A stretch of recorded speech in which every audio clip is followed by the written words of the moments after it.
the past 5 years alone, the world has faced outbreaks of Ebola, Zika, another coronavirus called MERS, Middle East Respiratory Syndrome, and now the virus simply known as 2019 nCoV. It's already infected thousands of people and killed more than 100. But unlike in many previous outbreaks, where vaccines to protect people have taken years to develop, research for a vaccine to help stem this outbreak got underway within hours of the virus being identified. Chinese officials released its genetic code very quickly. That information helps scientists determine where the virus probably came from, how it might mutate as the outbreak develops, and how to protect people against it. With technological advances and greater commitment from governments around the world to fund research on emerging diseases, research facilities were able to spring into action fast. Scientists from the United States to Australia are using new technology in an ambitious, multi-million-dollar drive to develop a vaccine in record time to tackle China's coronavirus outbreak. The new virus has spread rapidly since emerging late last year in China, killing more than 800 people in the mainland and infecting over 37,000. Cases have been reported in 24 other countries. Coming up with any vaccine typically takes years, and involves a lengthy process of testing on animals, clinical trials on humans and regulatory approvals. But several teams of experts are racing to develop one quicker, backed by an international coalition that aims to combat emerging diseases, and Australian scientists hope theirs could be ready in 6 months. It is a high-pressure situation and there is a lot of weight on us, said senior researcher Keith Chappell, part of the group from Australia's University of Queensland. But the scientist added he took some solace knowing several teams around the world were engaged in the same mission. The hope is that one of these will be successful and can contain this outbreak, he said. But even a time frame of 6 months looks agonizingly slow with the virus, believed to have emerged from a market selling wild animals, killing close to 100 people every day in mainland China.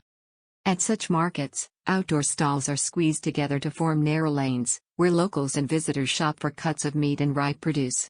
A stall selling caged chickens may abut a butcher counter, where meat is chopped as nearby dogs watch hungrily. Some vendors hawk skinned hares, while seafood stalls display glistening fish and shrimp. The wet markets put people and live in dead animals, dogs, chickens, pigs, snakes, civets, and more, in constant close contact. That makes it easy for zoonotic diseases to jump from animals to humans. Efforts are being led by the Coalition for Epidemic Preparedness Innovations, CEPI, a body established in 2017 to finance costly biotechnology research in the wake of an Ebola outbreak in West Africa that killed more than 11,000 people. With a mission to speed up the development of vaccines, CEPI is pouring millions of dollars into 4 projects around the world and has put out a call for more proposals. Unprecedented speed. At Inovio's lab in San Diego, scientists are using a relatively new type of DNA technology to develop a potential vaccine. Eno 4800, as it's currently called, with plans for it to enter human trials by the early summer. Kate Broderick, Senior Vice President of Research and Development at Inovio, said, "Once China had provided the DNA sequence of this virus, we were able to put it through our lab's computer technology and design a vaccine within 3 hours. Our DNA medicine vaccines are novel in that they use DNA sequences from the virus to target specific parts of the pathogen which we believe the body will mount the strongest response to. We then use the patient's own cells to become a factory for the vaccine, strengthening the body's own natural response mechanisms." Inovio says if the initial human trials are a success, larger trials would follow, ideally in an outbreak setting in China by the end of the year.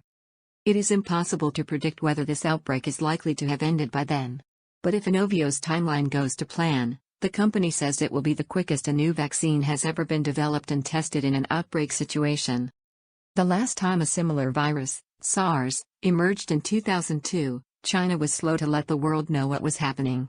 So, by the time work on a vaccine started in earnest, the outbreak was almost over. The timeline of 2019 nCoV.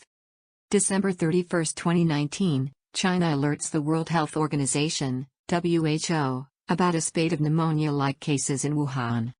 January 1, 2020, the seafood/animal market believed to be at the center of the outbreak is closed. 9 January, the WHO says the infection is caused by a new type of coronavirus. 10 January, China shares the genetic code of the new virus. 11 January, scientists start working on a vaccine, and the first death confirmed. 13 January, virus spreads abroad for the first time, with a case in Thailand.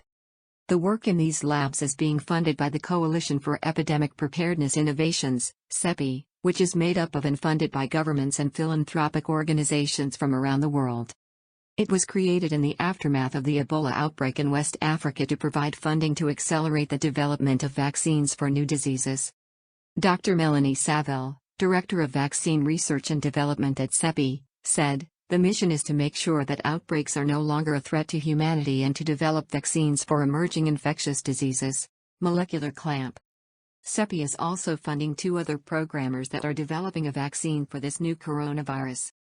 The University of Queensland is working on a molecular clamp vaccine, which it says enables targeted and rapid vaccine production against multiple viral pathogens.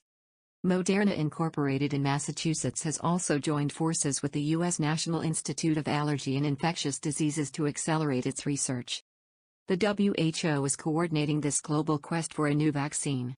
It says it is following the progress of a number of research facilities, including the 3 supported by CEPI.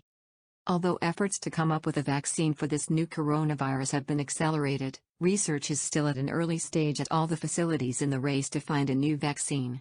Clinical trials take time and are best carried out within an outbreak setting. There are no guarantees any of the designs so far will be safe and effective enough to be used in the outbreak in China. Anna Maria Hinaus-Restrepo from the WHO's Health Emergencies Program said, "We have developed a framework to inform decisions on which candidate vaccines should be tested first.